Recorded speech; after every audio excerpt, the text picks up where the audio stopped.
G'day everyone. Barkarati is now brought to you by Disruptor Marine Marketing, using AI to help your marine business grow. And our friends at Radix Nutrition, the most technically comprehensive nutrition products ever to exist. Unlock your potential with Radix.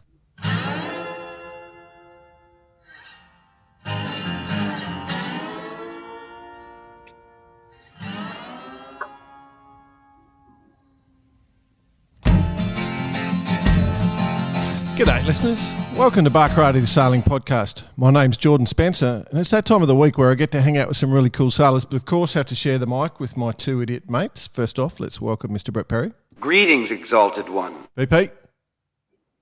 Hello everyone. Bit scattered this week. We're sort of recording at different times, we're trying to work out where we are with each other's timings and all, and just sort of looking forward to the weekend. I'm going to go and do a little bit of ocean racing and I thought I'd get back into it. I haven't been out sailing for a couple of years, so I'm on Sydney, out of Sydney for that is. So I'm going to go out and give that a crack. Well, let's bring in the other bloke because I think he's doing the exact same thing. He had a voice that could make a wolverine purr. Mr. Nick Boss. Yeah, not quite ocean racing. Just a mere little coastal jaunt is how I would explain it. On your boat, it's a coastal joint. My boat could turn into an ocean race the way the weather's looking. Well, in Sydney, can't believe we are in Sydney. That's correct. We are in Sydney. And just popped over here, ready for the cabbage tree, which is a lead-in for the great race, of course, on the mighty Celestial Volvo 70, the Willow, the Maserati, the Ericsson 3. Yeah, she's got a few little isms from each generation of ownership, so it's pretty cool. Including Bicey. Well, yeah, I even forgot which boat I was on the other day. I'm like, is this Delta Lloyd, ABN 2, 1, what? Oh, E3, yeah, that's right, yeah, exactly. But baptism of fire, gents, straight into a classic Sydney southerly the other day. Beautiful. Just a 25 to 30 just to ease in. Boat hadn't sailed since last year's Hobart. But, mate, such a workhorse, the Volvo 70. Yeah. Certainly, so absolutely. Cool. Still to this day, I believe they're the best designs, best boats. And cool. I'm a bit different, though, Bicey. I'm going on a cruiser. So the old Sydney 47 CR, which has got a little bit of fruit about it. But she's a cruiser racer. Definitely means you can put the brisket on. During the brisket oven downstairs. It is going to be bloody hot, so you won't even have to turn the oven on. Just put it down below for a bit of slow cooking.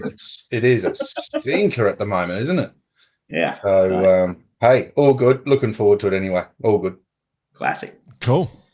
Well, speaking of ocean racing and racing and keel boats, it's one thing you don't get in keel boats is controversy, do you?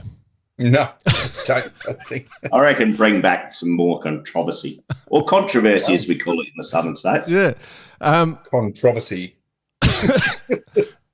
So this week there's been quite the bit of banter going on about ORC, the ORC rating rule, and the recent ORC World Champs, where there's been a penalty imposed on the new XR41. XR Yachts have done a mighty job building a new toy to race and cruise on, and it's a glamour-looking boat, and it goes like a shower of shit, that thing. It's absolutely smoked. That's the best way of putting it. Yeah. And I've got to say, from someone in this circle, it's a beautiful-looking bit of kit, and I tell you what, there's some cracking photos of it.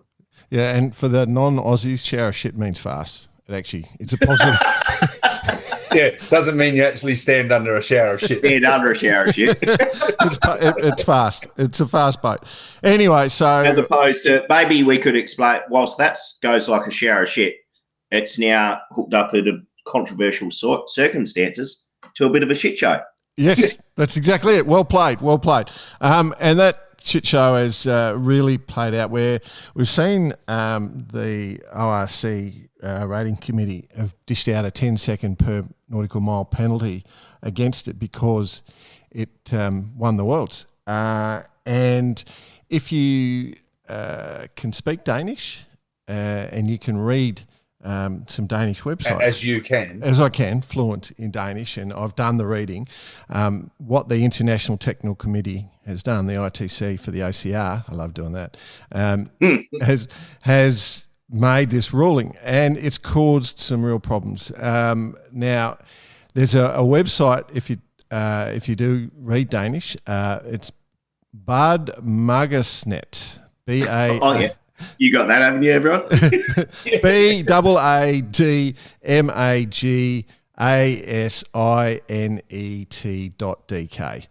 That's even more confusing, mate. Well, they've done some great discussion. Those letters don't even go together. They've done some great discussion about this issue, and they've put their point of view forward, and it's pretty heavily. They've said some pretty strong things, and to make a more fairer assessment of it, we've decided to have a chat to a couple of designers, yacht designers, who are working on designing a flash new ORC vessel at the moment, Brett. Yeah, and so we've asked them to come on the show. It's not about us. Remember that. It's not about us. It's not about us, and we've asked them to come on the show and talk. So we're very lucky, and we are very appreciative of Britt Ward from episode 72 and 261 from memory, and Nico Goldenberg, who are both working on the fabulous they're working on the new Forward 35 or 35 ORCI Class C vessel, and so they've got to take away time from that. I hope it doesn't slow their design down, but they're going to join us now and discuss this ORC controversy. Britt and Nico, welcome to Barkarati Boys. This should be a bit of fun. Yeah, thanks for having us back. As we said, controversy. It's never happened before in the world of yachting. It's new to us, so we just wanted to get some professional opinions, really. Brett, I'll start with you. What's going on with the XR41? Okay, well, let's more broadly, right? ORC rule is trying to predict the speed of the boats, and it's trying to predict the speed of every boat, whether it's a full keel thing all the way up to foil-assisted stuff. So it's trying to do everything for everyone. And that's all built on a physical model, on a series of models of the physics of what's acting on the boat. Bottom line. So every year, each national authority makes some submissions, or they observe things, or race committees, and it goes to World Sailing. And the ITC, which is a group of volunteer designers that meet 3 or 4 times a year, try to refine these models and improve them. And this year is no different than any other year that way, right? So it's been noted over the past few years that some boats of particular parameters seem to far outsail what the VPP is predicting, especially downwind. And the XR41 is perhaps the highest profile one of that, but it's by no means the only boat that this is being affected to. Brett, this is a really important point you just made then, is by no means the only boat in this little window, if you like. We call it a window. So, we need to clarify that a little bit as well. Yeah, this is not a targeted thing. There's not something that says, if XR31, whack it 10 seconds a mile at this angle, right? It's not. The entire fleet's moving depending on the parameters. And so, I don't know. I'm not privy to the details, but I've talked to some people about the hydrodynamics models that are in use. And it feels like where the XR41 sits, quite wide for its length, pretty heavy, that it was getting a bit of the VPP thinks it could only go this fast, and it could actually break out and go faster. And so, that's the bottom line. And so, there's obviously things that determine that, though. We're obviously looking at a boat that obviously is a new design. It's first year. It's been sailed by super high level professionals. Can that be an input? We know that there's different levels of sailors on the planet. Is that obviously that, because that's not taken into consideration at all either? No, it's not, right? It's just purely on the physics and the parameters of the boat. So the designers, and they were quite open about this, they thought they found a loophole in the rule. They found an opening. Is by using that word, does that sort of raise the red flag? Saying loophole, you just can't really say that, can you, as a designer? Well, you can say it, but don't be surprised if they come back next year and try to close it. I mean, look, in 2001, we did a bunch of IMS 50s and a 53, and we thought there were huge gains to make the rule think it was a cruiser racer. So we closed in the back deck and we put all these lightweight stuff inside it. This was Bribon and Esmeralda. There were a couple of others. And because that year, all the stuff was telling us that we got rating credits for that. i.e. the VPP thought that stuff was made the boat a lot slower than it really did in the conditions in Spain, in the Mediterranean, right? So this stuff used to happen every single year. And we'd sit there with our pencils in January when the rule came out, trying to figure out which way it would go and where to position a new boat. So, to think that you found something and that it should stay there forever, I think is not really fair, And I know the ex-yacht guys might be saying, well, it's going to hurt us selling boats in the future, but we've already seen classes disintegrate because someone blew the doors off it and no one feels they can win and play. I think the right thing for ORC to do is try to make it competitive for people, everyone that wants to go, and try to rate them fairly. So.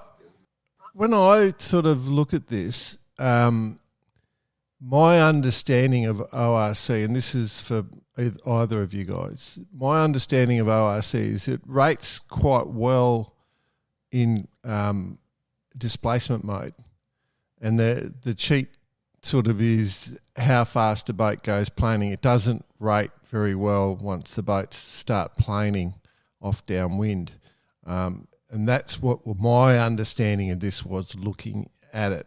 Is that not right? I think you're spot on there, basically, and it can be quite non-linear, right? Because of the dimensions of the boat, how much dynamic lift it's creating, how easily you can get on the plane. All those are factors around the boat, and sort of the ORC models are built on these neural networks based on running a bunch of parent boats, and if there aren't boats that really reflect those geometries or aren't capturing that sort of non-linearity, then that is going to be a weak point. I think you're right. I mean, one of the boats that this could catch up in is like a class 40, which is like at the very extreme end in terms of its weight for its width and length. And those boats, yeah, they're going to get slowed down too. I mean, their handicap's going to get sped up, so the difference will be slowed down. So. And Nico, you're immersed in the European side of things, based in Spain. What are your thoughts in terms of what's the talk on the street? Is there much about it at the moment? Yeah, well, as Britain a bit said, it comes down to what the ORC stands for and what's their objective and what they want to achieve, which is fair racing. In this case, the boat has been designed and optimized to find the best spot to gain advantage within the rules. But again, ORC wants to make it fair, so that gap closes very fast. So it's a matter of whether a designer should design in ORC for that small gap that may close in the future, or we want to make a fair boat that can race within the rules and would stay competitive for a long time. I think that the broad market is looking for boats that will last for a long time and not running back into IMS type of boats, which are designed for the rule, and the rule changes every year and then means a new boat or a new refit, and spending more and more time and money in optimizing the boats.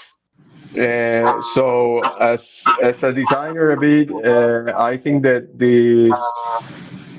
and being fair to your clients is finding a boat that can stand a long time as a performance boat and is not based on the rule itself. I think you touched on a really important point there, and that point is within the rules. And it's clearly stated that everything that X Yachts have done is within the rules, and it's that is absolutely needs to be pointed out, because ultimately, the conspiracy theorists and the keyboard warriors, they get on board and they say that they're cheats and they say they're this and they say all that, and when really they don't have a clue.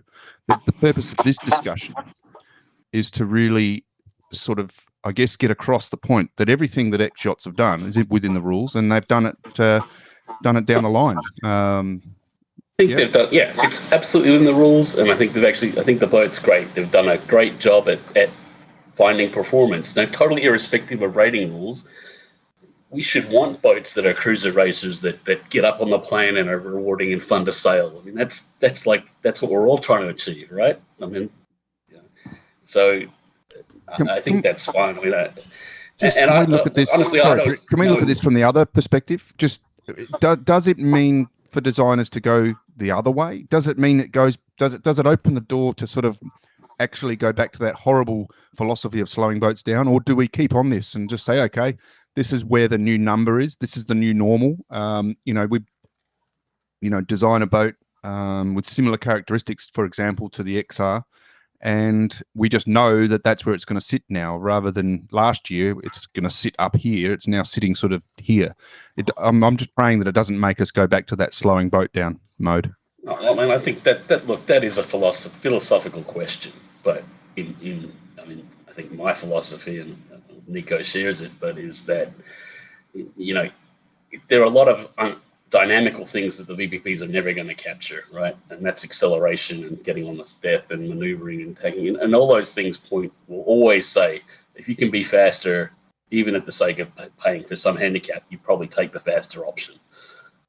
So I wouldn't be dialing back. I think they're in a good place, and to be honest, I think they would have won anyway, even with this rule change, given the amount of work they put in and the crews they put on it. I think this is a bit of a tempest here, to be honest. Look, I know for a fact, Britain, that your comment then is that we want to keep ourselves in fast sort of boats. I know that Jordan will not step foot on a slow boat. I'm intrigued by this controversy because reading, as you blokes know, I'm fluent in Danish, and I've been reading. No, I didn't know. There's a website, Bad Magasinet, BADMAGASINET, and they've done a whole series of articles on this in Danish, but basically they're throwing it out there as it's an Italian thing, and one of the things that they've said is that the previous worlds, the last three worlds, were won by the Grand Soleil 44, the GS 44, and no one made a complaint about that at the time, and then highlighted that when you look at the committee, the chairman of ORC is Italian. They've really gone in here. The ITC vice chairman is Italian. The designer, Matteo Poli, sits as a member of the ITC and is one of the people behind this sort of rule. He's pushed hard for the ITC to find out why the XR41 was so much better than his boat design. So they're sort of arguing that, and I think Matteo's boats have won 9 of the last 10 worlds. And they're sort of arguing that an Italian didn't win. Yeah, that's exactly what they're saying. No one's had an issue before when other boats have been. Better be careful, by the way. We've got Nico here. He's Argentinian Italian, so we just better not rub him up the wrong way. Yeah. So this is cool. So I'm just saying there's this controversy being built in a media platform, and they've done an excellent amount of work. And I'm wondering, Nico, how do you respond to that? Do you see it's anything along those lines at all? Not really. I think that, if you read a bit around and you see what X Yacht put out there, they actually explain how they did it. There are videos and and stuff telling you that how they run all the VPPs against the ORC VPP to find the gap for the boat and the amount of boats they tested and all that. So they basically based the design to find this gap, and I think that it's a great job and it's a great experiment, and we all can learn from it. But in the end, again, the ORC game is to keep it fair for all boats, so we can all go and race with our boats and have a chance to win. So what they are putting is just leveling the table and putting, making it a fair game. And well, they won't like it. I mean, it can hurt their sales because the boat is based on that good rating and that marketing of what they found. And yeah, there is a logic behind it that they won't like it, but they should have been waiting for it in a sense. When you find these holes, they don't last forever. So in a way, you have to be prepared. It's an excellent point because you bring it down to the discussion around sales. So the GS44, the Grand Salil 44, beautiful boat. It had probably lost a lot of sales because the new XR41, I think they'd sold 20 odd boats beforehand, and now, say 10 or 15 of those have been built, and then everyone else is suddenly nervous that the boat is now going to be rated out of existence.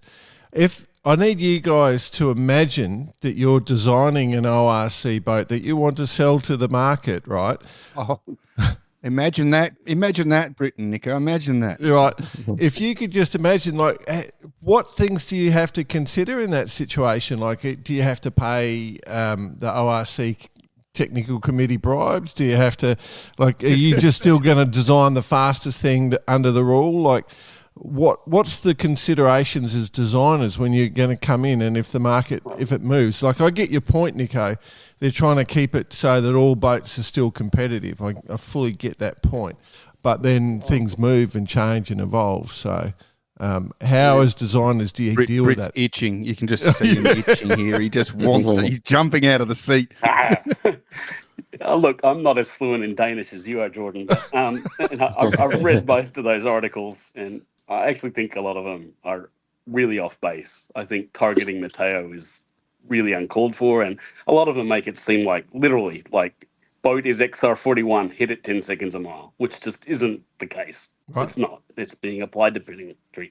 So that's a good point there, Britton. Can I just really reiterate that point you just made, that it is hitting everyone. This is looking at boats that have that little corner, if you like, in their design. They're all boats that have a planing sort of capability are going to get some form of addition here.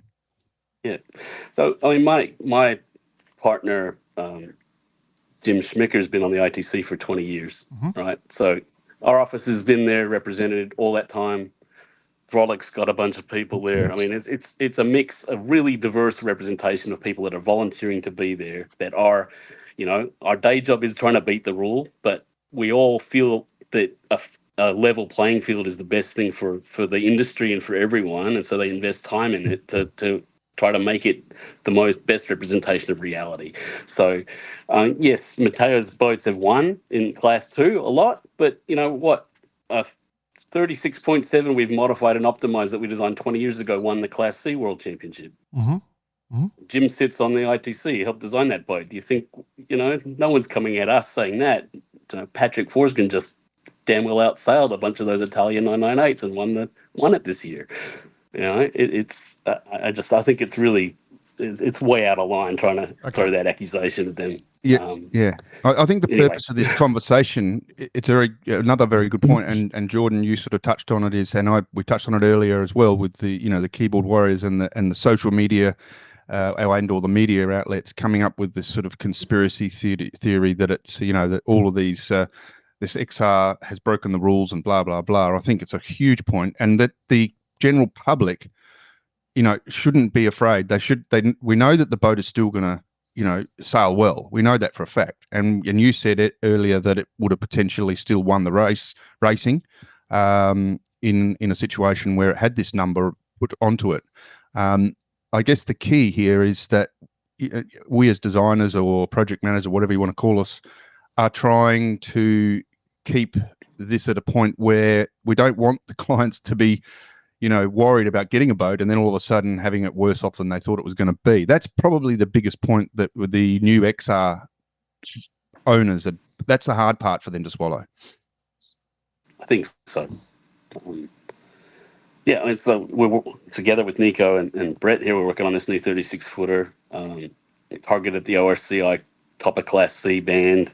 That's the four ward 35 ORCI Class C. Yeah, that's the one. So, so we'll optimize, and we are working to optimize that against the current rule because that's what that's what you have out there. But the thing about optimizers is that it can spit out a solution that can be sort of very, very a pointed optimum, if you will. So it can have a lot of extreme characteristics, but the computer thinks it looks great. And so the job of a designer is to come back and say, does this look all right?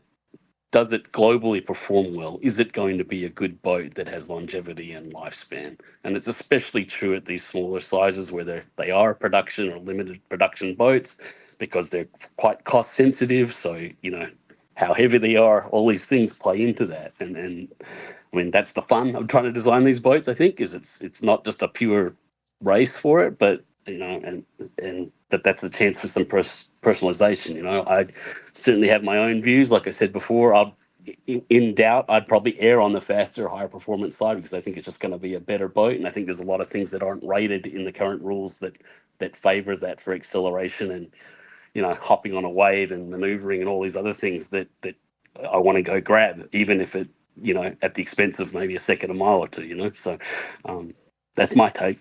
Nico probably has some too. But Yeah. I agree with designing for speed. I agree, obviously, as X did with their boats designing for within the rules. I also think that you have to be transparent and truthful to the client. And if you are doing a boat that will last for long because it's a well balanced all around boat, it can be a fast one. It can have its best performance in a certain condition, as all boats do. And the client knows, the client trusts you. It's an important thing. And if you do it for a small gap that you have 1 year, the client should also know that. And then that's true.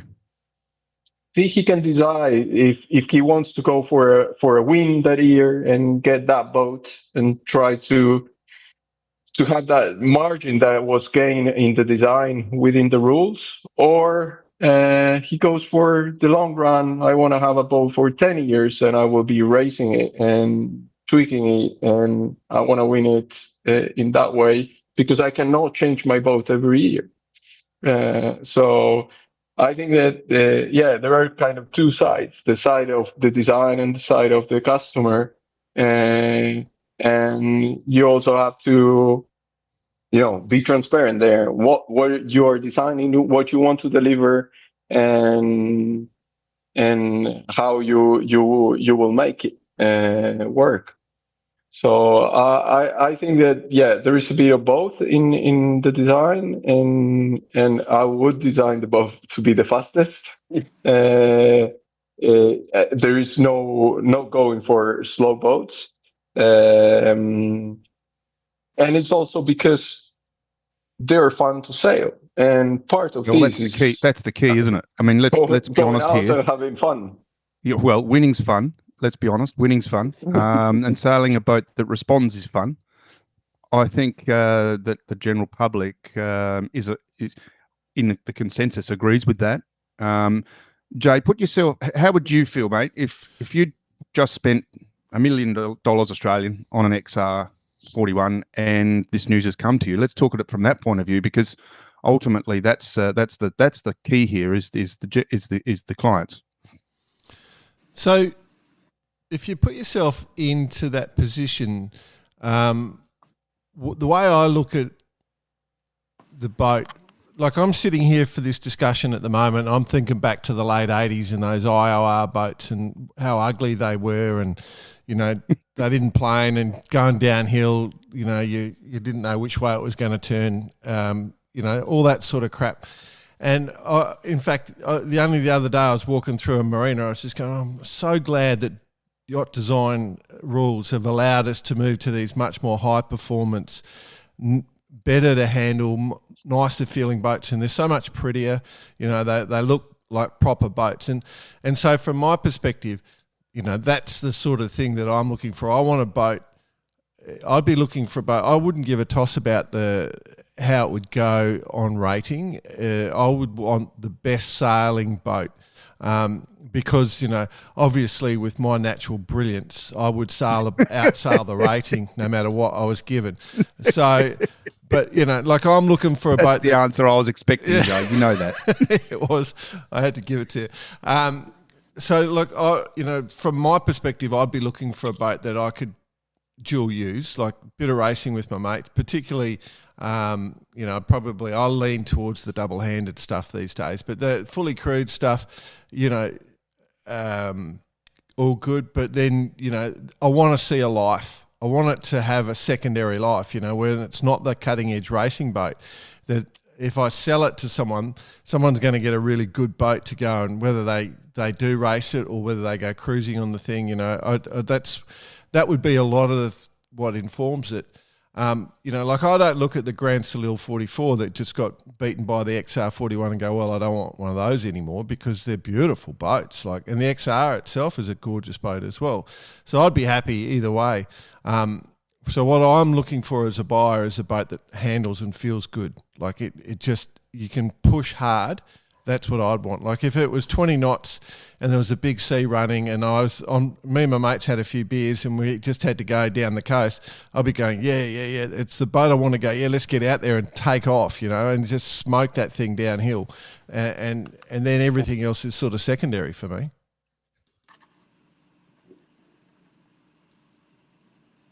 Oop. Comments? No, but we'll look at that in a minute when we go back to it. But it's dead true, and I think that's a key point also, is that, we touched on it about going backwards to making slow boats. I don't think it's going to change. And as you said, Britton, you don't think that the results would have been all that different. Ultimately, it makes it a little bit tougher for the Corinthian. But it gives it that challenge. I mean, surely that's also got to be taken into consideration, that, you can stack your boat with the world's best sailors and you're going to be, 5-10 seconds a mile faster anyway. But the point is that you still have to be out there and you have to be sailing. Would it have made a difference if the boat was sailed by Corinthians? Would it, if it didn't stand out so much?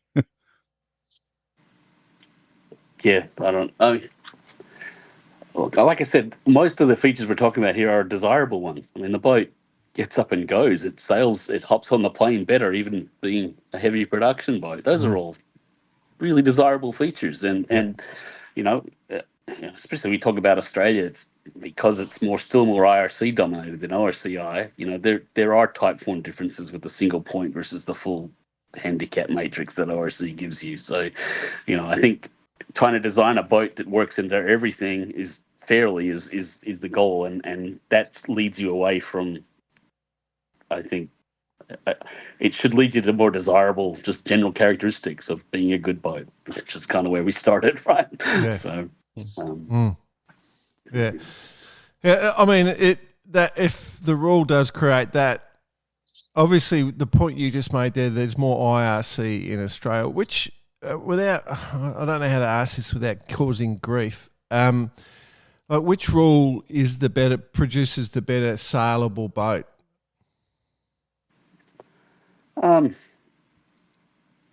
It's a big question, Jay. Yeah, I mean, I think I see the challenge, right, is because it's a single number, and so you can get quite disparate you can choose to position a boat under IRC in quite different places that Yep. favours. Generally, because it's not rating all the details, it tends to push for, deeper keels and higher ballast ratios and amped up stability and generally lighter displacements, and higher tech is just a little more favourable. And now those things seem to even out at about 50 feet, right? And this is why the TP52 seem to do well under anything, because you've got enough stability to go upwind and you're light enough to rock it off downwind, and it's just a really sweet spot parameter-wise at around 50 feet. But that delta changes, and so, when you're down at 40, you got to, say if it's fast 40 like Ran, it's a totally stripped out race boat, full carbon, pre-construction, deep bulb, versus, another cruiser racer at 42 feet, Club Swan 42, that for years was the top dog in Class 2 under ORCI. Those are drastically different things. And I think there'll be no changing that for a while. I think ORC is generally, it still favors a little more form stability and light keels, and that also can play well into IRC if you're in the cruiser racer space. But it's different. Some people hate the complexity of ORCI.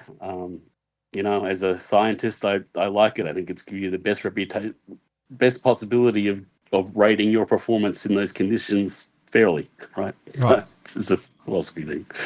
Yeah. It's important also to note that both rules, don't take into too much or don't take into consideration the specific conditions that you're in. For example, getting on the plane early, getting on a wave, nailing a jibe. All of these little things that add up to seconds and add up and add up and add up, which comes back to the point again of crew work. I mean, ultimately, there might be the two same boats next to each other, and you're going to have one boat that just nails every wave, nails every shift, and nails every jibe, compared to another boat that doesn't. I mean, this is the variable we have in rules, in rating rules, and I think that's got to be taken into consideration as well. Yeah. I mean, the bottom line is as an industry, we need more people on the line out there having fun and giving it a go. And yep. I think that's the bottom with the ORC. That's the objective, is to make it as fair as they can to entice as many people out there sailing. Look, we saw it with the Fast 40 class in the UK, and it disintegrated. I mean, Ran came in. Yes, 100%. Totally redefined the entire class, and it was an incredibly designed, incredibly engineered, incredibly raced boat. And so you got a bunch of owners that are just like, no, can't compete with that. See ya. Well, that is a perfect example of a class building itself using recycled, if you like, for the want of a better word, boats that had been around for a long time, and before Ran came along, they were having a ball. They were really enjoying their sailing, and that particular, being an open sort of class, if you like, specifically focused on that 40/foot range. When that Ran came out, it did absolutely obliterate the fleet, and therefore, as you just said, no one was interested after that, and it was a problem. And that is, I guess, a little bit in the minds of the ORC Council itself. They're sort of saying, look, we can't let this happen. We can't have a boat come in and just completely win everything, because, I mean, who realistically wants to go out there and know they're going to come second, or know they're going to come fourth, or know they're going to come last? I mean, that's what they're trying to do in their favour. Yeah, absolutely it is. But they're like, to re-emphasize, they're not targeting them. They're saying these are characteristics we're not modelling properly. Let's try to even it up across the board. And, Yeah, I think it's quite clear why they are doing it. They openly say, look, there is a gap here, and we want a fair game, and this is what's about. So they just try to even out the game so we can all go out with our boats. And some are 20 years old, and some are brand new, and they are racing the same race. And they want to give you a fair chance of nailing those waves, nailing those tacks, and still win, even in an older boat. So I think that their job is exactly what they're doing. They're just trying to keep it fair. While our jobs as designer is finding the gaps, making fast boats, and making those decisions. So it's still there is still a lot of play and room to improve things and make things. And well, I mean, it looks like a fantastic boat, and they did a great job in designing and optimizing. But again, the rule is there to just make it even. So they say we cannot make it with the model. We were not there yet. The computer cannot model these things. It's not. So there is no other choice than putting this little handicap so it's a fair race. I did read somewhere talking about data collection and it going down the elusive AI path of collecting data and trying to lessen that gap, if you like, or as certain people have called a loophole. Is that something that we're going to see a bit more of, Britain? Do you think? Do you think we're going to see more input from onboard data to actually correlate end of year handicaps adjustments? No, I mean, I think the ITC already does a lot of work with select teams to obtain their data. I mean, it's anonymized generally when it gets into the ITC to be dealt with, but the key there is instrument calibration, all this stuff to make sure you're getting stuff that's reasonable. So you can't just have back to the crew point again, crew work again.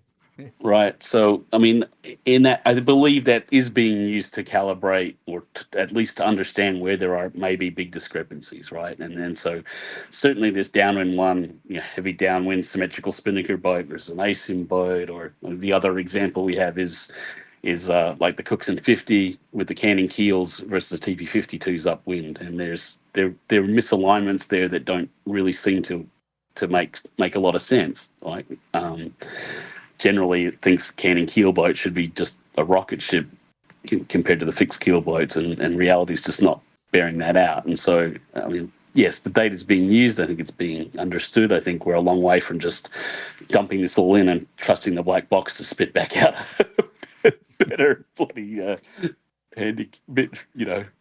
model. But they're all smart guys on there. I think they're doing it the right way. So.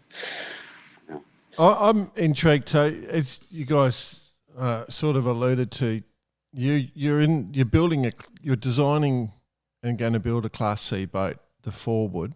So it's a 35-foot ORCI vessel, right? So that's a project that you guys are working on. So when you're in that phase and you see this discussion going on where with the XR41, this new penalty, do you keep designing to try and find those holes? That I think you've sort of said it in the episode already, but when you are trying to put this new project together and design a new boat, do you worry about that sort of stuff, or you're just like fully designing the best that you can within the rule? I'm really trying to do the best I can within the rule, I think, but with that sort of more global thing is I don't want to put features on there that could be outlawed or that might appear to be unique right now, or not, that aren't going to give it a long lifespan and a lot of appeal under different rating rules, under different things, right? So, I want to understand. I don't want to be surprised. I don't want someone to come along next to me with a boat that is so fundamentally different and exploits a different corner of the rules. So I'm making sure we're exploring the entire rule space, and that's keel style and hull parameters and sail plan sizes and fore triangle sizes, and it's all these pieces. If you put a carbon rig in instead of aluminum, how does that move the balance between stability from hull form stability and keel stability and all these pieces? So there's a lot of different pieces in play, and it's trying to find the right combination of all those factors that works and is affordable and buildable and all the rest of it, right? So it's very complex. It's no question, and this is talking from the project side, Jay. It's there's a lot to it to cater for everyone. I guess that's the key to this here. is to look at the owners as investors into a project that they're going to be happy with, and that again sort of instigated this conversation, is because that's what we're trying to do, but it's also what every designer is trying to do. I mean, they're trying to do that, but they're obviously trying to offer an owner just something a little bit different. And does that mean you do what X Yachts did and go out and blatantly tell everyone this? Because that's how this all sort of come about, is that they told everyone basically that they got a rocket and they've worked out how to do it, and that's come back and bit them a bit. So ultimately, you want to make sure that where you're placing the boat is, where you have done everything in your power as a designer, and this is where these two guys are absolutely optimized, is that they know the rules and they know where to sit the boat, and that's the key. I mean, one question to you, Britt, is you mentioned the 36.7 with Patrick, who won Class C this year again. Now that's a 36.7. That's a 20-year-old boat. You couldn't optimize that anymore now, could you? Oh, I've been talking to him this week. Right. I mean, yeah, it's small stuff, but, we talk about fibre rigging and we talk about removing weight from the ends and where should the boat float. And doesn't look much like a 36.7 anymore. Looks exactly like a 36.7. There you go, you it's got see. a different keel. That's the point. It is, right? But it's, it's a passionate owner, and he's figured out how to make that thing go, and really incredibly. And the credit goes to Patrick and his crew for doing that and being tenacious enough to keep going back year after year to try to knock it off, and then he won it, right? But because let's just talk on that for a second. For example, when we're working on this project, it's going to be 35, 36 specifically for the Class C. Does it still mean that even a new boat is going to have to be tricked up every year as the rule changes? Is that sort of what's going to happen? Is that a trend, or is it just something that you can choose to do? And you can choose to do it, I think. Some of these are small. I mean, a lot of them are pretty small changes, and a keel change is a big one, of course. But, I've still got boats many year we chop the end of a bulb off because we think the stability to replace it with foam, or you don't necessarily have to go all the way and casting a new bulb and machining it. So there's this, depending on the budget and the goals and the conditions and the venue, there's options, and I see that as my role is presenting these owners with options, and they get to come back and, can we do something in your budget that's got a meaningful performance handicap influence? I'll help you do it. If not, then not. And so a new design, we're trying to position it for today with the modern technologies. Some of that has nothing to do with hull shape and sail. It's just like we've improved so much, and Nico's company's leading the way in a lot of this in deck handling and sail handling systems and rope systems. And why shouldn't a guy in a 36-footer have reelers and rope control and be able to drop a spinnaker efficiently and all this stuff? I mean, I think none of that's covered in the rating rules. That's just about designing a new modern boat. That's a huge point. Yep. I mean, getting that spinnaker down at the bottom mark. You look at the the TPs, for example, who are that it's scintillating to watch, but it's also it's not hard to recreate. I mean, we've got the technology now, and that is seconds. I mean, you're talking, and if you go down to the one design side of things, let's look at one of the oldest boats ever, Etchells, that are still sailing around at the highest level. We're talking about trying to gain a second at the bottom mark. I mean, the second is just that little bit of a boat length, or that little bit of a boat measurement that just gets you into the right spot. This is what we're talking about now, and if you are interested in that type of thing, then there's no reason why you can't go for this. Absolutely. So the irony of this whole conversation is, BP, you've project managed a few different boats over your life, and Nico and Britt, you've designed a few boats. Bicey and I have filled the owner role in the past when we were developing the Mocha 60s, when we actually did that role. And so that owner role, the way we treated it was, we would throw ideas at the designers. And the way we got our ideas was Bicey and I go off after each day of work. We'd sit in a room full of all the top pro sailors and designers and engineers. and everyone would be working on all this stuff. And then Bossy and I, once the day would finish, we'd go and have a few million beers, and then we'd come up with some new ideas. Is that just generally as designers, do you like the involvement of owners? Like at this moment, you're creating your own project and going to sell to owners, but if, in one-off runs, does the owner's ideas influence that decision? Is that a big thing? So maybe start with you first, Nico, on that. Yeah. Today I work together with the owners. I mean, it's all about them, really. It's very specific to the project, but right now I'm focusing on systems and deck layouts and hardware and all those things. We are creating things just for the owners' needs and solving their problems and their particular issues on board and the way they like to sail the boats.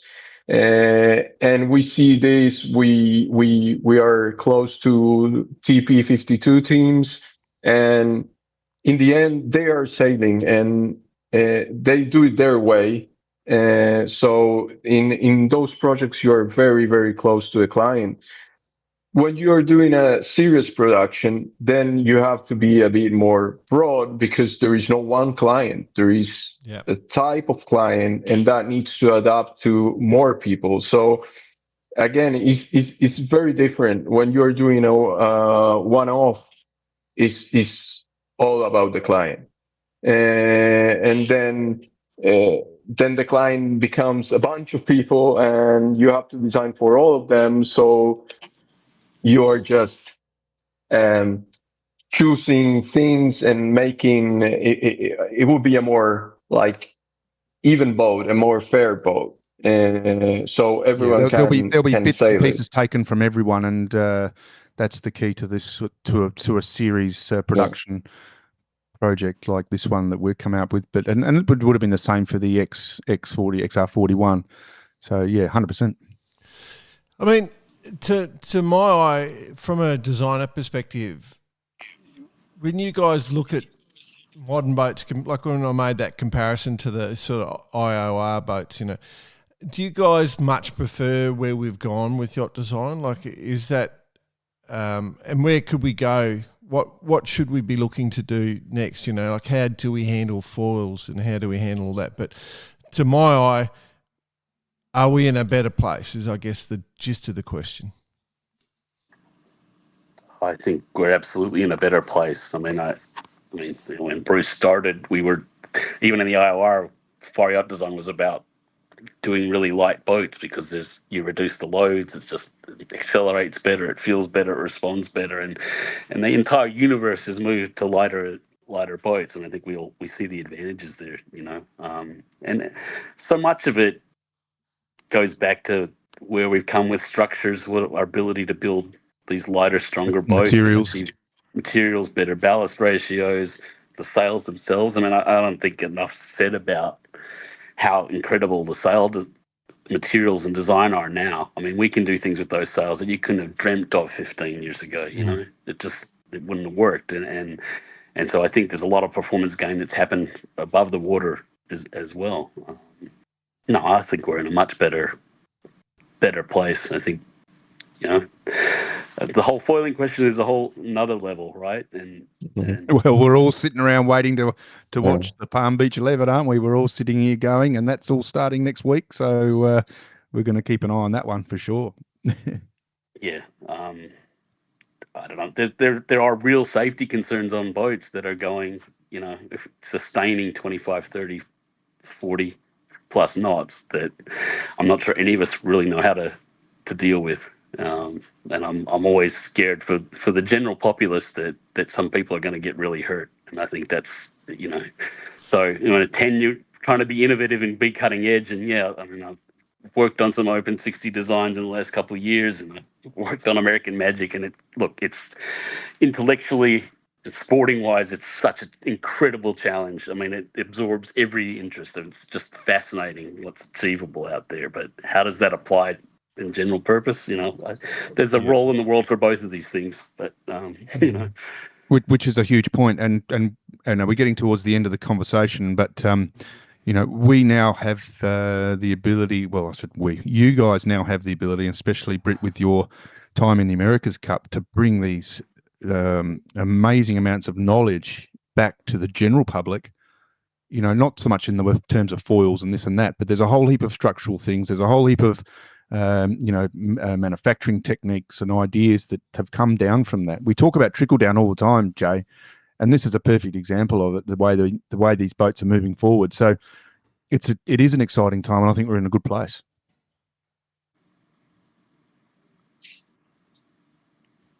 Yeah. Yeah.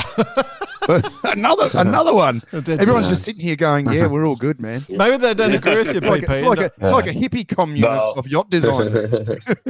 the technology available today and the ease and ready available makes everything very different. I mean, the level of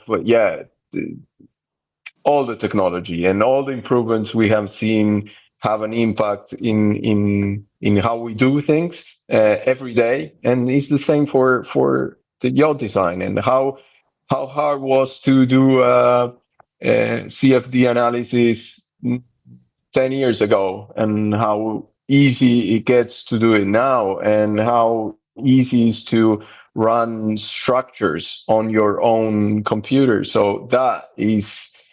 It changes everything, and it moves really fast.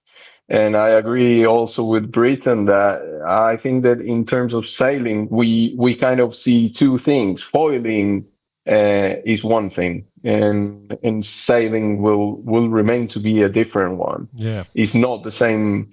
I mean, if you take the technology out, you couldn't be foiling, basically, just small boats, dinghies and stuff like that, and then it comes with a bit of risk, speed, and that level of sailing is not for everyone. So and hopefully we stay a bit on water, and we still have our boats there and can sail, and as we always did. Because there is a lot of fun of doing that. Obviously, there is a lot of fun in foiling, but hopefully we can keep sailing as we do. Yeah, good points. Yeah, well, look, so we've got, from what I'm picking up from this conversation, is that the ORC is trying to keep sailing fair. They don't want they want it so every boat's still competitive. The controversy is probably not as blown out as has been suggested in some of the media posts, is what you're saying, and still buy boats and go sailing. I kind of feel like that's what I've taken from it, and keep designing the best sailing boats. Have I got that right? 100%. 100% overview, and it's exactly what it is that from with my project management hat on here, that we're trying to portray and trying to get the message out to clients, potential clients, and or people just simply interested in the industry, that there is an element of that sort of conspiracy theory / cheating stuff that we want to bang on the head, because it's just not right. X yachts have done the right thing, and the ITC are doing the right thing. It can be just how the narrative is controlled, and I think that's the point here, that the both sides have got points, and it'll find that equilibrium. Yep. Britain, what do you think? Absolutely. No, spot on. I mean, yeah, I think it's a bit overblown, but it is really good to try to educate people on what these rule rating systems are and how some of these rule systems and these rule choices are made, right? Because often we're so worried about producing the design on our side, or they're worried about getting the rule out there, that there's not a lot of time spent telling the story of why and how. So hopefully this helps that. Good. So don't be afraid.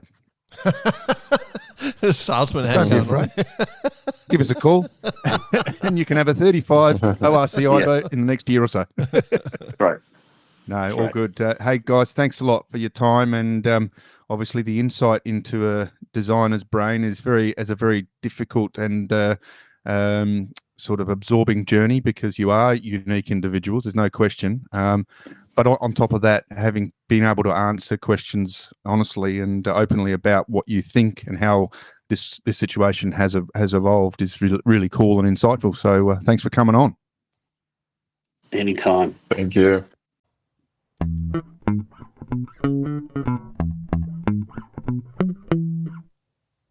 I've got to say, working with these two guys is huge, but on a bigger sort of broader scope, me and Bryce. as we know. Yeah, I know. Yeah, you're welcome. You're welcome. You too. Well, do you call it work? It's work for me. No, come on, man. Give me a break. Back to this. Back to the chat. Therapy. I call it therapy. Yeah, I do Therapy, too. Yeah, actually. I do too. But seriously, working with these two guys and some of the things and the knowledge they've got of this sort of stuff is super cool. And when you're trying to get this from a perspective of a designer and their attitude towards it, I mean, you guys are sort of in this as well, in terms of, you're always looking at ways to improve a boat, always looking at ways to find it and sit it into a rule. That's not the question here. Let's get that straight. X-Yachts have done a wonderful job building a fantastic boat. Did they go too far? Did they not go too far? Who knows? Too far. That's just not up to us to worry about. What is important here is we'll talk about the way that the rule is being utilised to try and create a fair playing ground. Some may see it fair, some may not see it fair. But I think what's really important is that, in general, the general public are trying to be looked after here, and that's what it's about. You know why X-Yachts had the time to concentrate so hard on this design? Oh, don't know. Did they bring some bots in?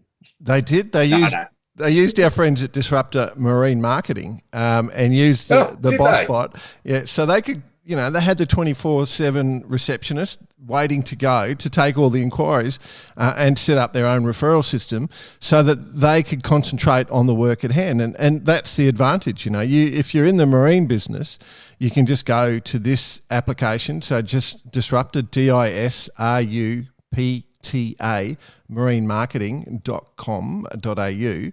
And is it .au, BP? Yeah, it's .au. Correct.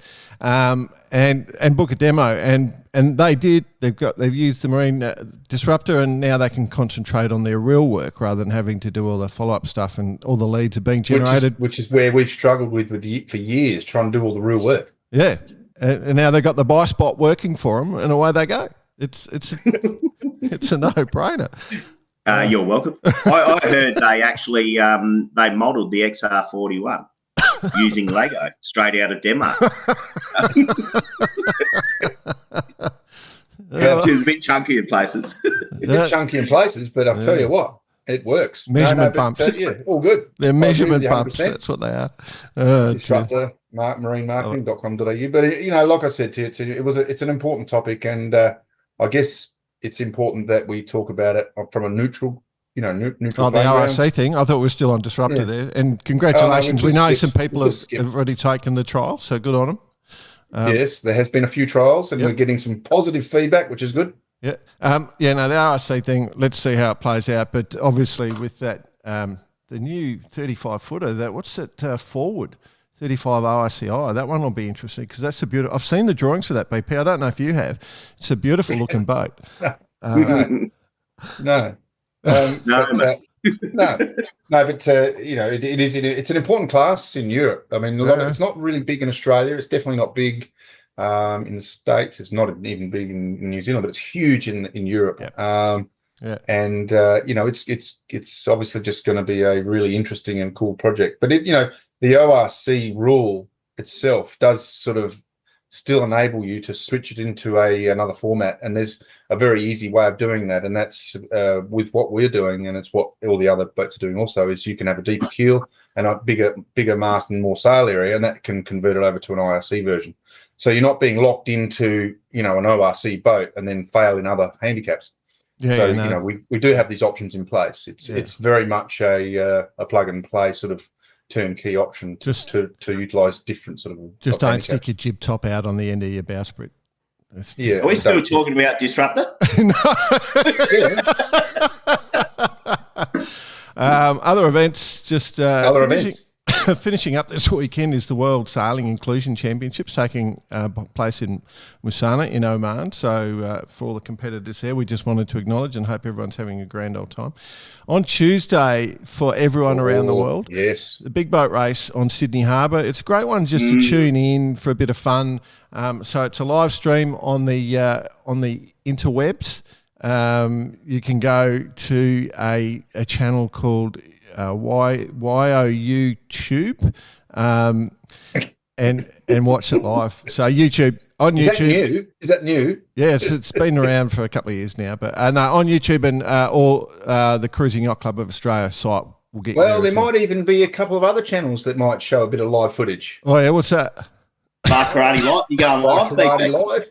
There might be two different cameras going at the same time, but hey, it doesn't matter. So, Bicey, I believe you were off air. We'll talk about you're going out to have a little watch, and Yeah, I'm I'll going be out on to have the a little harbour watch. watching. What's the start I don't time? want What's the start I time? don't want to drop my phone in my rosé though. No, that's No, right. you gotta want be to do careful. that. Mm. Well, I'm organising the catering. I'm Mr. Stevens from catering, and I'm going to get out there and I'm going to make up some nice little plates. So I don't want to drop my phone in the cottage cheese. Cottage cheese, come on, mate. In the tomato sauce for the little boys. That's about it. Had a couple of Sausage great rolls. Sausage rolls with the tomato sauce. Yeah, you don't want to drop it in the sauce. Hey, it's going to be a good day, though. I It's don't going know. to be exciting. I mean, Yeah. you know, we'll talk about the race later that we did together just then, but the big boats on the water, how cool. I mean, been smoking around the harbour all week has been the Comanche, the Law Connect, the Scallywag, the Wild Thing. Not exactly smoking around the harbour just yet, with a few little isms going on, but they'll be on the water, ready for big boat day. But pretty cool. Yeah, no, super 100 cool. footers just going for it. Mm. Yeah. So yeah, I suggest you go on to youtube.com, but also stand by on the Bar Karate Facebook page. You might see some live footage. It might be fun. Might be. Might not be. It might be shit too.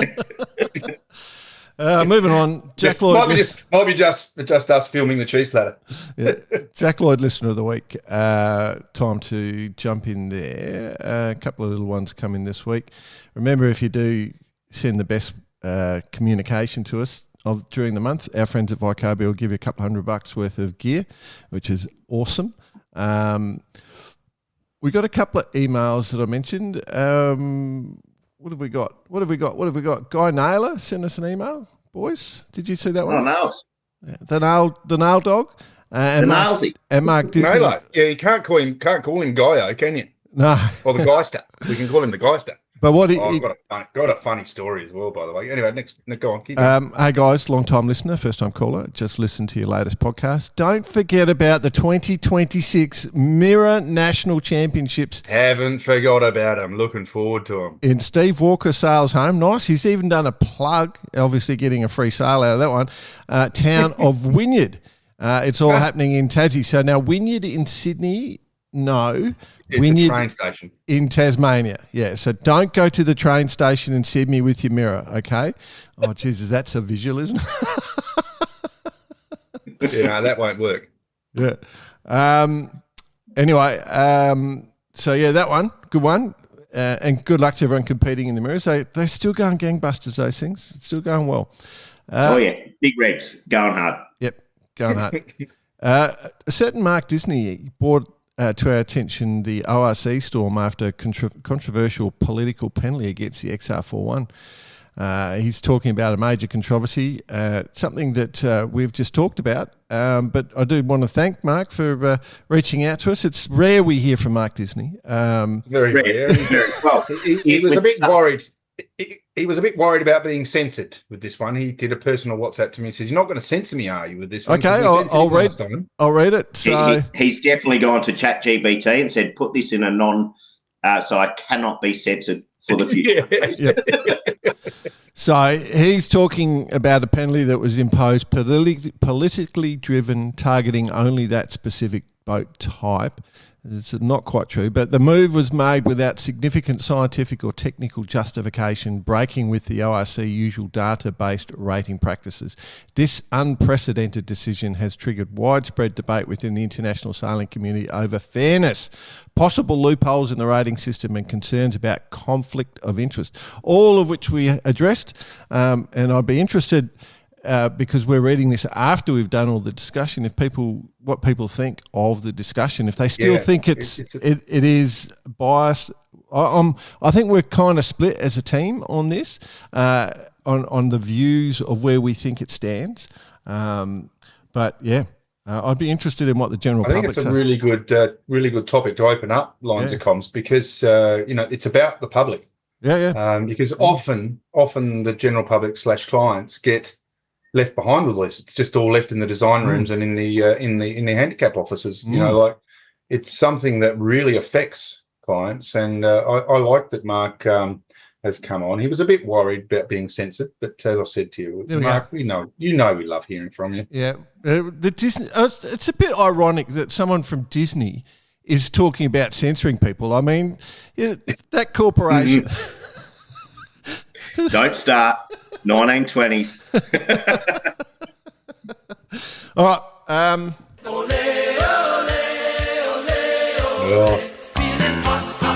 It's hot time with Bice. Bloody is hot. Can do that much. Hot. Damn hot. It's hot. It also got damn windy.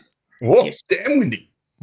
But where it wasn't windy, and that's where we'll start off, is in Abu Dhabi. Jordan Smith, you were up there for the Sail GP. Sail GP. There's some stuff to talk about. Ear to the ground. What was going Finger on the pulse, one would say. We saw the Brits walk away with the win. It was anyone's race. The Brits. It was a good final. I enjoyed it, actually, to be honest. Yeah. The fact that they were all foiling, and that decision at that top mark by Fletcher, loved it. Well, let's face it, the first couple of days it was a bit, I wouldn't say boring, but there was plenty of controversy in the sense of why do you take the multi-million-dollar grand final to a place with no breeze? But then Jody did raise that. Then it did deliver. It did when it mattered for the final. It would be. I mean, I got to be honest. The whole time, I quite. Everyone's great. It's fantastic. They put a heap of money in. So UAE, Abu Dhabi, and Dubai both in a ton of money. And but with all due respect, I must admit, the whole time I'm sitting there fantasising about Fremantle. I just can't wait to get to Freo. Can't wait to get to Freo. How cool is that? They just gave me the funniest pictures in my mind of you sitting there. Fantasising. Fantasising about Freo. Fantasising about Freo. Well, and we just hope it's not going to be one of those events. Well, it's never normally like this. Yeah. No. 25. Lee Shaw, someone tips it in, ends up on the bricks. That's just what the crowd wants. That's it. Bring it in. Yeah.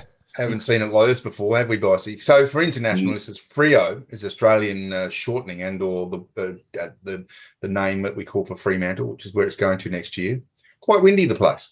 Yeah, well, if you watch the 87 America's Cup, you'll remember. Yeah, no, the Fremantle Doctor, it's every day, in she comes. Famous breeze. Yeah, it's a great one. And it's heavy breeze too, so it should be a ton of fun. Straight off the wind's just sending. So send alert.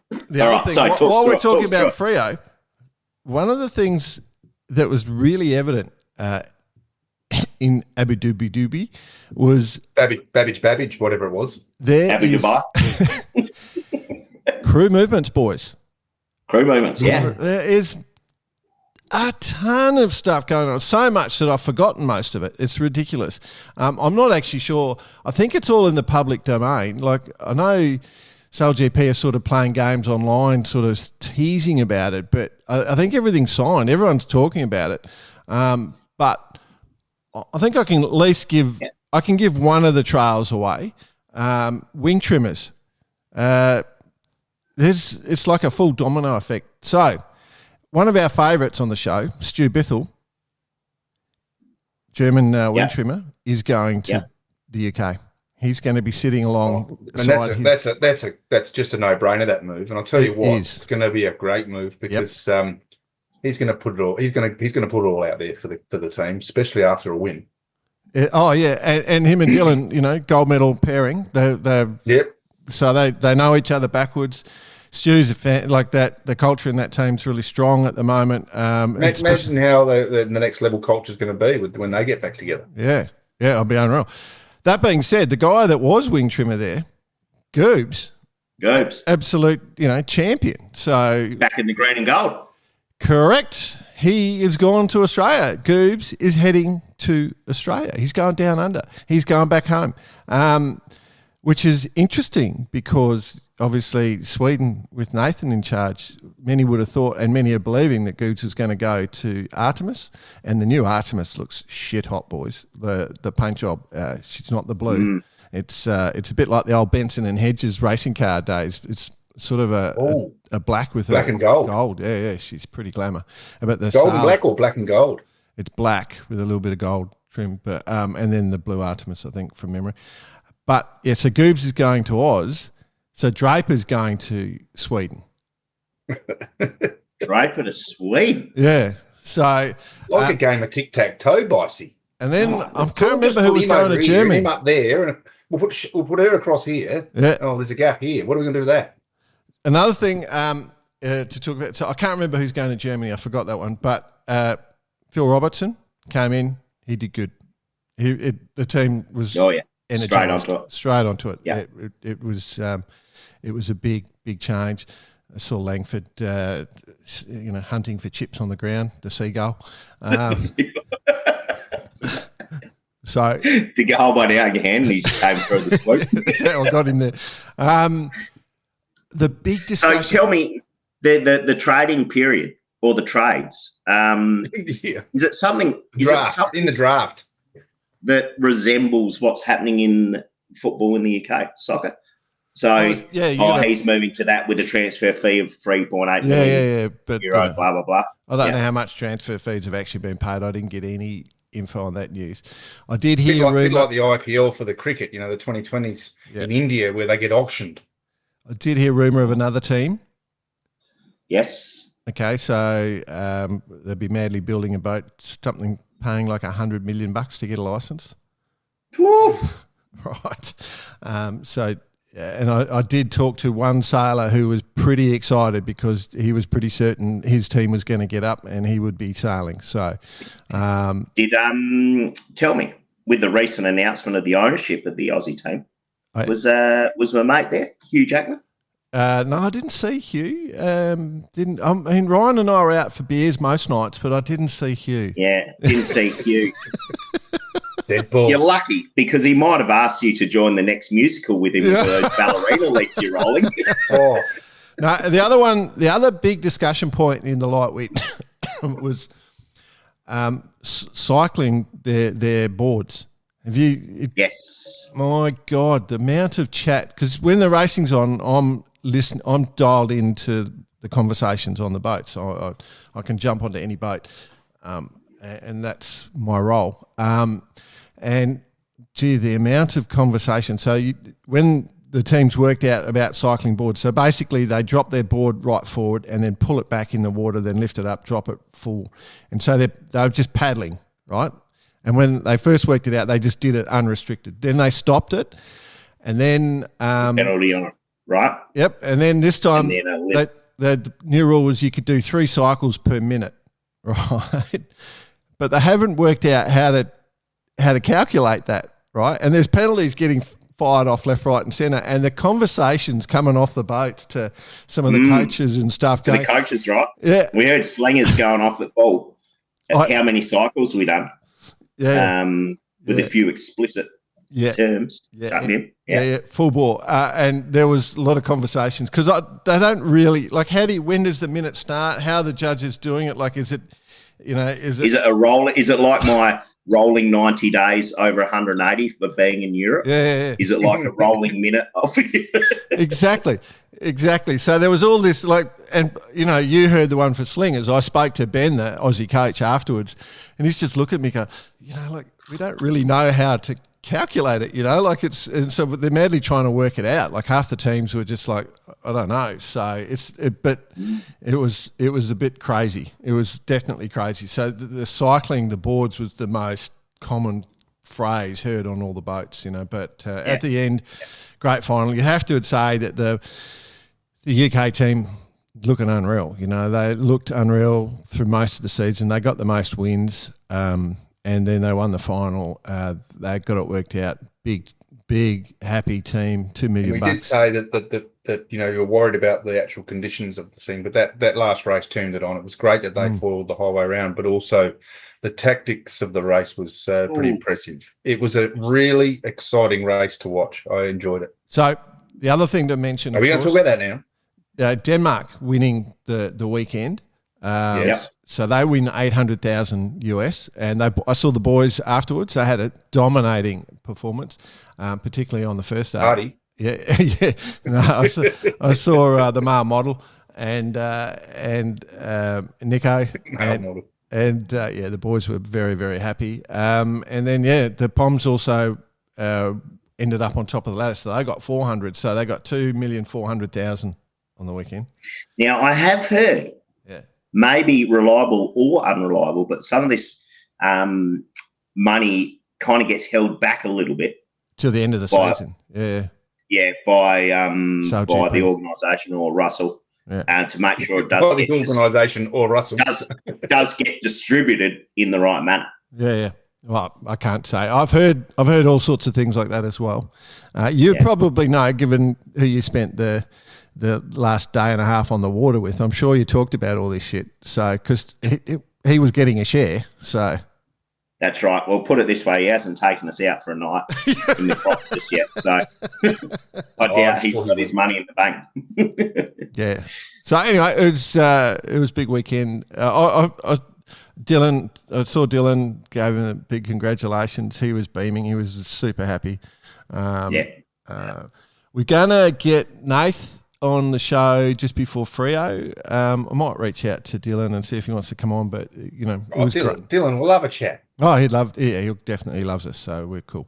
But big weekend. Can't wait for Freo. Cannot wait for the season to kick off. It's been a big weekend.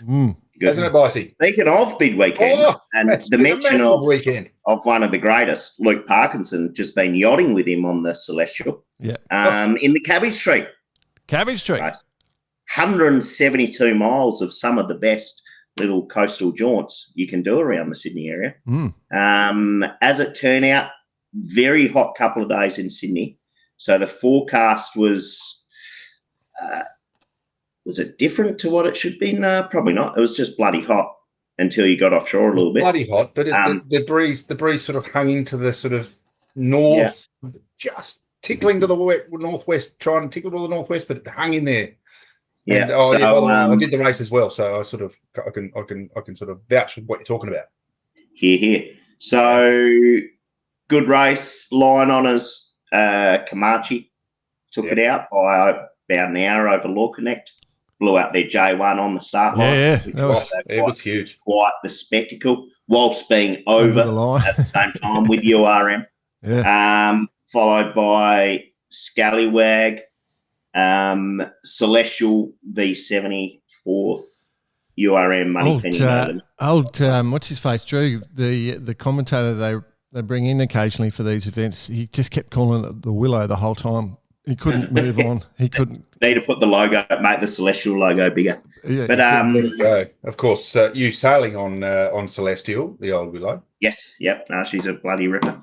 And we actually managed to pull off the IRC. Congratulations. Which was all down to your decision making, Mr. Boss.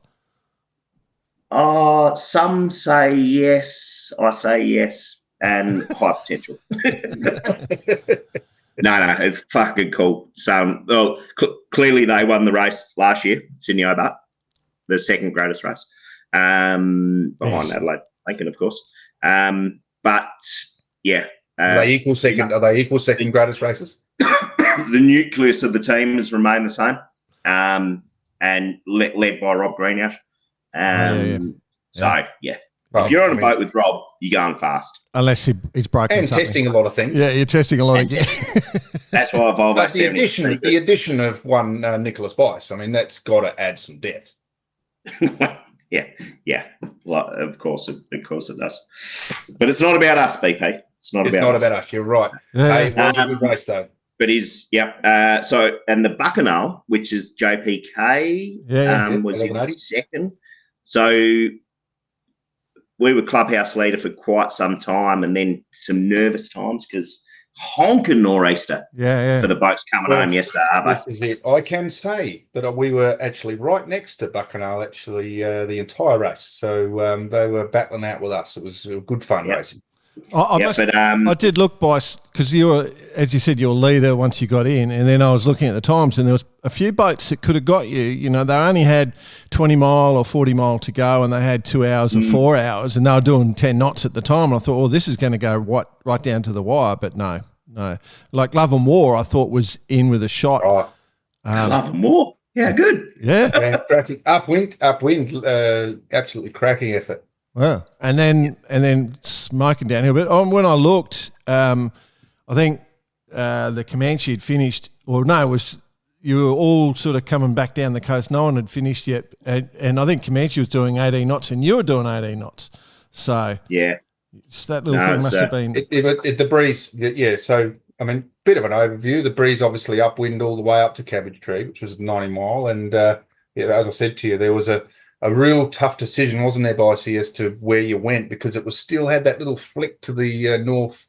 It was hanging in there. Was it going to go land breeze? Was it going to stay in the northeast? It was a real tough one. So you just had to play your sort of snakes and ladders a little bit, didn't you? No, we had a pretty clear strategy and stuck to it, and that's what probably won us. Won the race. Go offshore where the breeze was, basically. And probably a hell of a lot of tide racing down there as well. The current. It's all good when you're on a Volvo 70. I mean, when you're on a relative sort of beach ball. On a beach ball, No, good hit out. Teams just kind of, I guess. Well, they've got the Maxi Boat Championships at the moment for the big gear, and then of course big boat on Tuesday. Yeah. So, and then I guess most teams will probably do another small block of training and then straight into the great race. Speaking of which, it's about this time of year that you give us a little forecast. Yes, it is too. Good on you, mate. Have you been looking at it? I haven't. Actually, I did look about 3 weeks ago. Why don't you have a little look out the window and tell us what you're thinking about? I was just going to say, BP, you missed a golden opportunity. Obviously, the performance on Celestial, the boys had the Radix nutrition on board, so they could just totally focus. Totally focus on the gig. And, when you've got all your nutrition sorted out. Is that what it was, you reckon? Yeah. There's like 159 health benefits, and it's all natural ingredients, high in protein. So there's plenty of opportunity there for success. So, yeah. Well, I got to say that I was obviously a late call onto this little program. I've done not much offshore yacht racing in the last couple of years due to my my working sort of side things, but got on this boat and it was the usual. It was snakes, Mars bars, and I can tell you that I felt shit house. Red Bull? No Red Bull, but there was Coke and Sailor Jerry's. Sailor Jerry's. Not too bad. Oh, that Sailor Jerry's is fine, but that Coca-Cola, I can tell you. I've got to say that it's right. Radix makes a difference. Yeah. I'll have to come back to you on the Christmas Day thing. I've got a suspicion I know what's going to happen, but I sort of did check it out a few weeks ago, and I thought, I'll shut my mouth just so I don't get told off. But yeah, I haven't done the work. We love you. We love your report for a month out. That's just right. gives us something to hang some shit on. Just call it 35 knot nor'easter. Yeah. Well, look, and 2 days, day and a half in a sou'wester channel. Just say that. Yeah, I think there could be a little bit of a front coming through. It's going to be a nice day. I think it'll be... For some of the fleet, there'll be a front, for sure.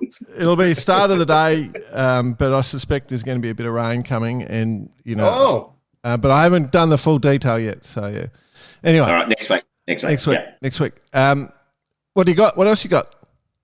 Actually, if you did, just speaking of the Hobart, it is probably a good time to start ordering your Radix nutrition for the race. Like if you genuinely want to get loaded up, now's the time, get it on board. So just go to Radix Nutrition on the website. Use Barkarati as the discount code. Seriously, if you want to be on top of your game, and the consequences of not being on top of your game at sea are pretty major. So don't skin, and it's don't cheap. Get stuck in that snakes and Mars bars and that's Snickers that's theory, the wrong which stuff. just does not work. It's the wrong stuff. So anyway, Radix Nutrition, use Barkarati as your discount code. Moving on. What else you got, boss? Something that we have skipped over. What's that? Well, it's only just started, the Famous project. The team looking to be in the history books to be the first all-female crew to race. Last I looked, they were going pretty well. They were just coming through the IDEX Sport. Yeah. Yeah. On the trimaran, which was previously IDEX Sport. That was the one that record was set on, isn't it? The current record, I think. Yeah, correct. So they're 7 days in. But we'll be keeping an eye on this. Got a few Barkaratians on board. The show. Yeah, at least 3, I think. Maybe we've got 4. a couple of reverse curses in the back pocket, you reckon? Yeah. Well, Stacey, of course, on board. Got D. Yep. As well. Who else we got there? Anyone else? Yeah. Annemiek Bess is on board. Yeah. Molly. Just almost got the whole crew. Yeah. Cool. We'll keep an eye on that. See how they go. They got Tamara on. Tamara wouldn't come on. She thinks this English is not good enough. I tried to get Tamara. So for those who are Spanish fans of Tamara Chigoyan, we know her well, and we've tried, but she doesn't play. But go on. Sorry, bud. We'll just keep close on the all-conquering, all-female crew to take on Jules Verne and set a line in the sand. Speaking of old teams, how's the new Gitana 18? You personally designed the mast, didn't you, boss, for this new thing? Yeah, pretty much, basically. I took a piece of A4 piece of paper, but I did scale it up in the stuff. Did you? How's the thing? Interesting you say that, because you could actually do it. Oh, well, remember, there's a few things. Going back into my memory, I think we recorded once, and I was literally sitting in Guillaume Verdier's office. Yeah. And right in front, I can't remember if I mentioned it or not, but there was a tank test model of the central hull of Gitana 18. Yeah, you definitely did discuss seeing now. Yeah. The Gitana, it's been put in front of the public's eye for the first time. It's cool. Platform. It's got some renderings going on in regards to seeing how all the falls work. Wow. It's got like let's call it a cup style foil. Yeah. The lured float. It's got the new A-frame rudders, which won't be the first time we're going to see these, I'm thinking. I like the idea of them, though. And trip up, flip up on the main hull. Yep. But mate, T-foil on the centre hull as well, and then the master's got like the adjustable spreaders. Adjustable spreaders. Yeah. On the mast. So this is something new that these boats haven't taken on yet. Well, it's an A-class thing, isn't it? A-class do it live. Yep. Yeah. And I guess, it's no secret, but why they're doing that, but to try and get the maximum out of the mainsail without having to refit, so you can reduce the camber as much as possible by inducing bend into the mast. Charles Cordrelio running the program, so it's going to go fast. And they're talking 1,000 mile a day on this thing. That's 42 knot average. That's about max pace for the Series 1 Land Rover. Full time. Max pace downhill. They've done a good job, though. I've got to say, I'm working alongside those guys for the last, it'll be almost a couple of years now. Very smart, it's a game changer. Let's put it that way. Yeah, she looks awesome. I cannot. And looks unbelievable. The graphic package, everything. So if you haven't seen it, just type it in. G18, Gitana 18. I'm guessing those A4 rudders work because the thing, they sail those things flat, they get them up and flat on the floor when they're flying. So I'm guessing the A4 works based on that, and that can go up and down, that thing. So that, I mean, it's just unreal, and I cannot wait for a go on it. I can't wait to go sailing. So I believe. So can't wait to go for a yacht on it. Hey, Charlie, tell you what. So early in the new year. Wondering. Early in the new year, once all the final pieces come together, including a very, very smart looking rig from Southern Spas. We'll see it in the water. See it in the water for the first time. Yeah, exciting stuff, mate. Well done, Bicey. Super cool. Super cool. Yeah. The only other thing I think is congratulations to the VX1 class being named international class. You're going world champs now in the VX1, which is a fantastic thing. They're great boats, one of the best new boats to come onto the market in a long time. So, yep. Yeah. Agree. What else? Is that it? That's it, I reckon, boys. Back to the cricket. Back to the cricket. Oh, if you didn't know. That'll be over. Yeah, nearly over. Nearly over. At least the Poms aren't winning that. No. What? Sometimes things in the world just equal out, don't they? Yeah. Without even you trying. Yeah. All right. Cool. Hey, good one, guys. Nice chat. Bicey, good to have you on and talk about some bits and pieces. Yeah, good.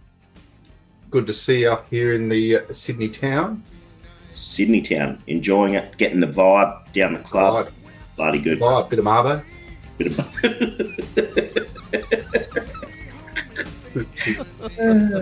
All right, that's us, isn't it? Yeah. Thanks for listening. Reach out to us at cheers@barkarati.com and Radix Nutrition, Barkarati is the code, and disruptormarinemarketing.com.au is your pathway to turn your business into a quick shout out to our winner last week of Ian Turnbull as well. We managed to bump into me at the CYC of Australia last night, Ian Turnbull. Yeah. So just quick mention you. Feel free to come up and say good day. If we're there. Ian would be wearing his brand new Vycobi gear, so he'd be in a happy place after winning last month's championship. Anyway, let's call it a championship. It's like the Sales GP of winning clothing. Vycobi Championship. The Vycobi Championship. Monthly Vycobi Championship. Oh, actually, we can start watching the 18s right about now. Oh, good on us. Good work. Yeah. I'm going down the Palace to watch that. All right. Nice. See you, boys. See ya.